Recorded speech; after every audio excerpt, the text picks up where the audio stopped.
Baloch liberation army यानी BLA Pakistan के दक्षिण पश्चिम में स्थित बलूचिस्तान प्रांत की आज़ादी के लिए संघर्ष कर रहा एक प्रमुख विद्रोही समूह है। ये प्रांत उत्तर में अफगानिस्तान और पश्चिम में ईरान से सटा हुआ है और अपने विशाल गैस और खनिज संसाधनों के लिए जाना जाता है। बलूच विद्रोहियों का दावा है कि पाकिस्तान सरकार बलूचिस्तान के प्राकृतिक संसाधनों का अनुचित शोषण कर रही है और स्थानीय लोगों को उनके अधिकारों से वंचित कर रही है।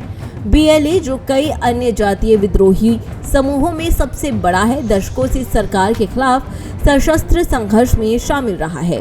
पहले इसके हमले अपेक्षाकृत सीमित थे, लेकिन हाल ही के वर्षों में इसने अपनी रणनीति में बदलाव लाकर हमलों को तेज कर दिया है। विशेष रूप से 2022 में BLA ने पाकिस्तानी सेना और नौसेना के ठिकानों पर हमले किए, जिससे सुरक्षा एजेंसियां हैरान रह गईं।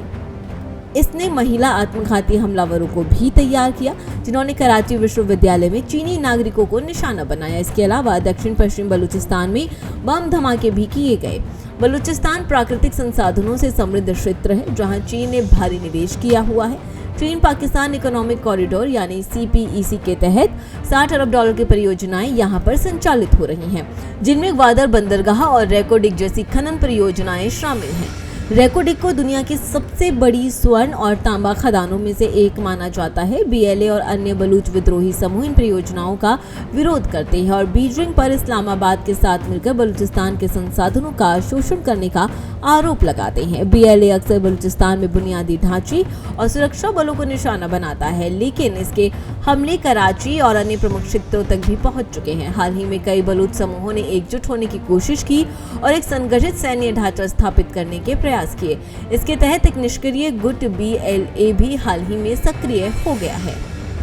बलूचिस्तान लंबे समय से अस्थिरता और संघर्ष का केंद्र रहा है। भारत और पाकिस्तान के विभाजन के बाद 1948 में बलूचों ने एक स्वतंत्र देश की मांग उठाई थी, जिससे विद्रोह की शुरुआत हुई। ये संघर्ष 1950 से 1970 के दशकों तक कई चरणों में चला। 2003 में तत्कालीन राष्ट्रपति परवेज मुशर्रफ के शासनकाल के दौरान विद्रोही गतिविधियां तेज हो गईं, जिसके जवाब में सरकार ने कई सैन्य अभियान चलाए।